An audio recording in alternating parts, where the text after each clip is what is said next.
Welcome to DasGeek. I am really excited to share this microphone with you because I think it's just a fantastic value. At the end of the day, if you're doing things voice work-wise, if you're doing a podcast, if you're doing a YouTube channel, if you're doing Twitch, this is a great mic. Now, normally, I am rocking the very expensive Rode Procaster, which is connected through XLR into a DBX286S, into a Scarlett 2i2, and all of this ridiculously expensive equipment.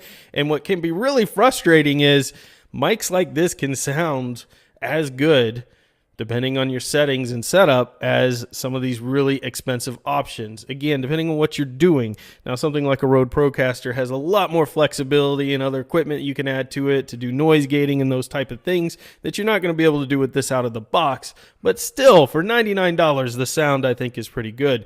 Now, my daughter is about 10 feet away listening to her LeapPad. I purposely wanted her down here so you could see, because it's on very low volume, how when we go silent, this mic, even though it's set up for cardioid right now, meaning the pattern is going like this around the microphone, speaking to the front. Omnidirectional, it has an option for which we can change with this button on the back, which would pick up everything. But even facing here, it's going to pick up some of the sound, not only from the computer humming, but from her LeapPad. So we'll go silent for a second and you can see what I'm talking about.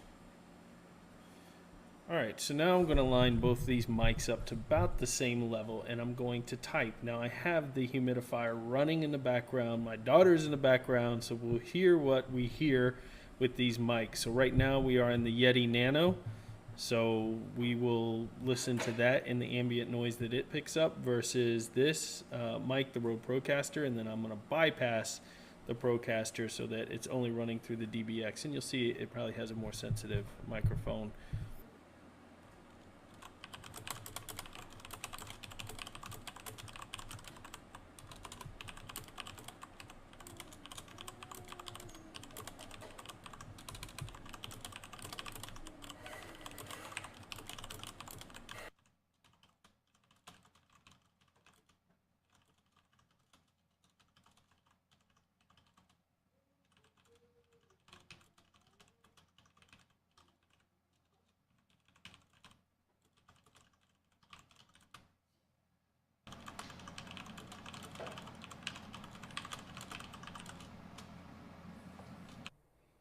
So you can see now with the gain here, now I can mess with the gain through the software, through Linux here, and we can kind of mess with it. But when I go silent, the bar still jitters, right? I can see that it's picking up some ambient noise. However, if I lower the gain just a little bit here,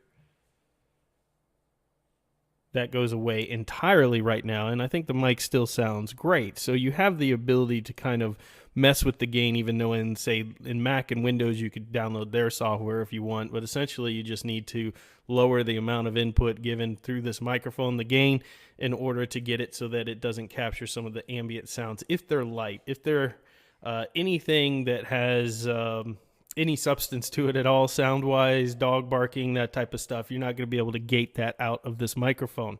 So now when I get closer to the microphone, it has a much better sound to it. So you can see the distance between me and the mic now. If I back up a little bit, then it starts to fade out a little. And if we back up further, it kind of fades even more. And I can hear that because on this mic underneath, it actually has a headphone jack that lets me hear real time what it's sounding like. So now I know with the headphone jack in, I can hear through my headphones that this is sounding much more bassy, much more full, what you expect from a Blue product. You know, you get that nice sound, that nice crisp sound for voice work. So for voice work, this is a fantastic. In fact, that's what this is. If you look at their description here, they're not talking about recording instruments and things with this. I'm sure you could, but it's probably not the best option. On the back, we can change it to omnidirectional. I'm going to go around the microphone so you can kind of hear with the cardioid what it sounds like. So if we talk to the side of it, if we talk to the back of it, if we talk to this side of the microphone, and if we talk from here on the microphone versus here, you can see there's a big difference. Now if I change omnidirectional here, and there's a really nice indicator light here on the back that you can see it. So now if I talk to the side, it still sounds good, still sounds good, still sounds good, and still sounds decent because it's capturing from all around at this point. This is what you would use for interviews.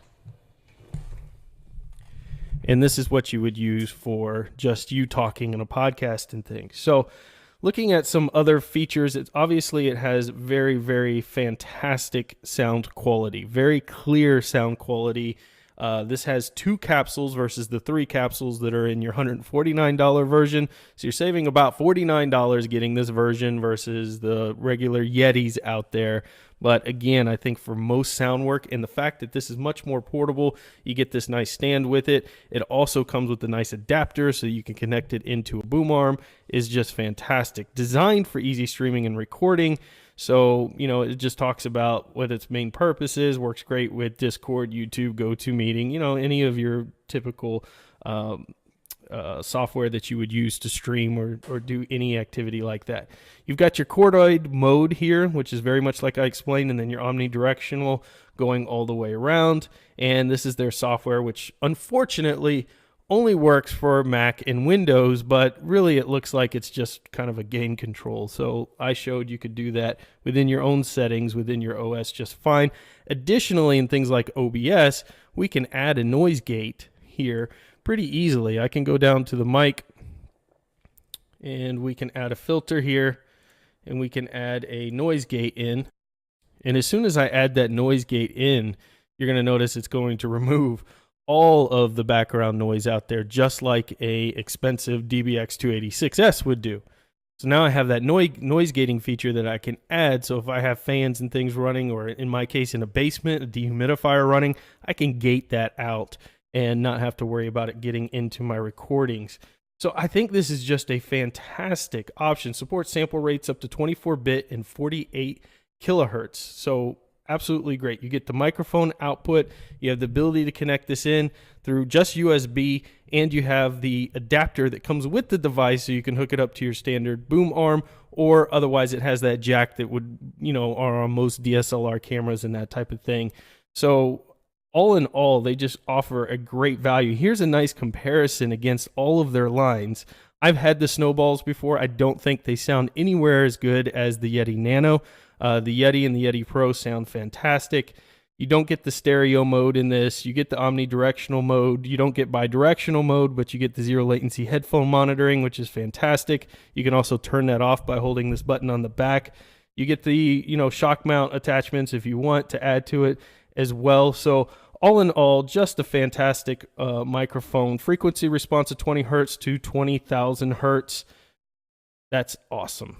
Very interesting stuff between these two mics. I think they both sound really good. Depending on the work you're doing, the noisy environment that you're in would depend on whether you want to invest in just wanting to geek out equipment like me, because I'm no audiophile. I just do a podcast and I do these videos, and I like to have very cool stuff to geek out on. But the Nano itself is a very, very cool device, as proven here. So let me know in the comments below, will you be picking up a Yeti Nano? I will have an affiliate link if you want to use it on Amazon and help the channel out as well. Thank you so much for watching, and until next time, get out there and fill your brains. Don't get too small. Does not want to play